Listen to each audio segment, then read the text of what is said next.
What's up, guys? Um, I did some Bloodflow work today, as I mentioned last time, and because it's a lot of reps with super lightweight and kind of repetitive and boring, I sped it up. So the first bit is just me getting a pump in my forearm, basically, and mostly working on my wrist rise, just because I did sort of do a lot of wrist flexion stuff yesterday. Um, so that was kind of the thing that I could work more, and I thought it would help my left, especially recover, just because that's kind of where it hurts. Although it's the bottom side of the wrist, but just moving your wrist. Yeah, and pronation a little bit too.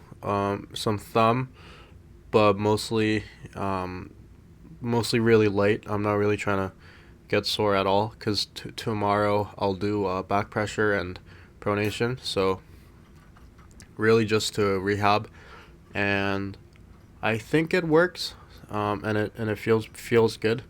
So that's kind of what I'll do. I think from this point on, if I have some off days from my program, I'll just do some blood flow. I'm sure um, it helps, and I'm kind of thinking when I first started off, um, I had I bought a massage gun, and I had like cold pack, heat pack, and I was doing like all these like routines just for rehab. So I would just come back and like do like cold pack and then hot water, alternate massage gun. Like I would do all these crazy things, which I've completely stopped doing, and I don't have access to any of those anymore.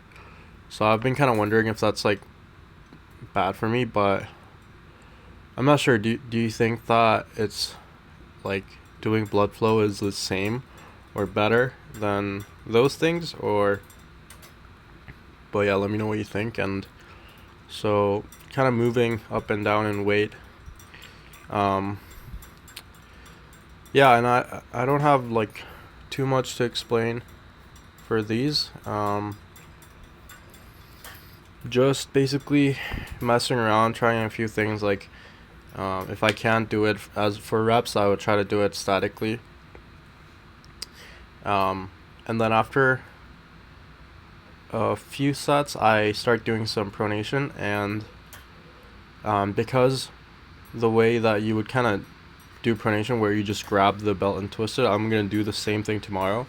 So I thought I might as well try to do the like isolated pronation thing that I kind of was messing around with when I first got the judo belt, but never like really like progressed on it or have done it that much since. So that's just what I'm doing right now. Just I just mean like where the belt goes through the bottom of your wrist, and this is also on 201 arm wrestling channel, where they just where you hold your arm up so it's like parallel to the ground, and you just pull it down, talking about how it isolates your pronator because you're not using your arm to pronate basically. But yeah, I was only using 10 pounds, but I just tried to squeeze really hard at the top, and then just go slow, and I was definitely getting pretty pumped up from that. Um, and yeah, I think what's weird is I still feel more connected on my left through my pronation, especially at the top of the motion, like from neutral to slightly pronated. Um, and it's like a very subjective thing because I just feel like literally I can do it and like flex the muscle there more, versus on my right it kind of feels like empty there, and I can't squeeze as much at the top. But I think it's actually better than it used to be, and it's getting there. And I'm wondering if doing these, like if I just replicate that range of motion, if that'll actually allow me to get stronger there. Because at the same time, I think Derek Smith was talking about how his like he felt that his pronator was only like he could only feel it like working at the you know, end like top of the motion, but he asked Devin about it and he says, yeah, it's just working the whole time, so you should do it like more full range. But at the same time, that kind of doesn't make sense because Devin does so much static stuff. But anyways, I was just wondering if basically it's like all one muscle and like you just n- need to get it stronger, or there's somehow a difference between neutral, like from loose, like supinated to neutral and neutral to pronated, because I feel a little difference in both arms where supinated to neutral I feel maybe even more comfortable on my right, but that could also be because my arm is a bit stronger. um, but I'm really not sure. So after that, um, I was also planning on doing some blood flow through my shoulders. Um, I would normally do curls too, but like I said, because I'm doing back pressure tomorrow, I wanted to be rest myself, and also I'm working my like hammer curl muscles slightly by doing the forearm stuff. Um, and maybe I could have done some bicep like curls, but I just decided to focus on the shoulder stuff. So I just did some rotator cuff like external rotation with the pulley, super lightweight. I've been doing that ever since I saw it on Table Monkey's video, and I think, yeah, I really like it. And on top of that, I did some dumbbell raises with 10-pound dumbbells, shoulder raises. So I did like front, side, and then um, like back, shoulder. Um, and yeah, so these are the rotator cuff things I'm talking about. And you can also do it like from the side, like from side to side. Um, and I did both like a couple days ago. I don't know which is better or what the difference is. And also I have been messing around with the pulley height a bit, and I don't think it's a big deal, but just another thing that I was thinking about. But I was just thinking that I wanted to maintain tension throughout the movement. That's pretty much it. Um, and yeah, so basically I just thought, like I said, because I'm doing back pressure tomorrow, and then um, I guess the day after is like bench and shoulders. But still, I thought I could do some light stuff. And yeah, honestly, like I know that 10 pounds for reps is like really not good. Like it's very lightweight, but for a while I couldn't even do these for 10. Like even in high school, I was doing sets with like maybe 10 pounds or maybe a bit more, but I was doing like maybe 3 sets of 20 or 3 sets of 15. But like recently, like maybe like a couple months ago, because I haven't done anything for like a while. Even while I was doing arm wrestling training, I didn't really do like shoulder raises or even just pressing that much.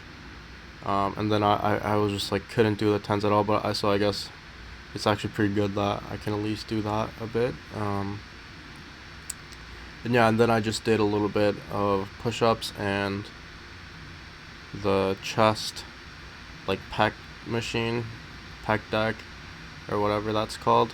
And then some tricep push downs just to get blood flowing to my elbow. So pretty much that's what I did. That's like my reasoning behind what I did. And yeah, right now, pretty tired. I've been trying to do a little more cardio and maybe clean up my diet a bit or eat a little less, but we'll see. Because I need to lose quite a bit of weight within the next 3 to 4 weeks.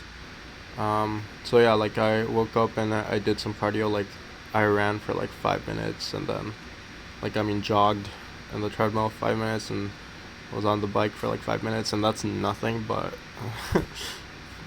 but for me, I was doing like even less before. So that, and then I just like walked back from school today. So that was like an hour long walk. Um, so yeah, definitely felt hungry when I got home, and I'll maybe keep you guys updated about that as well, how my weight loss is going.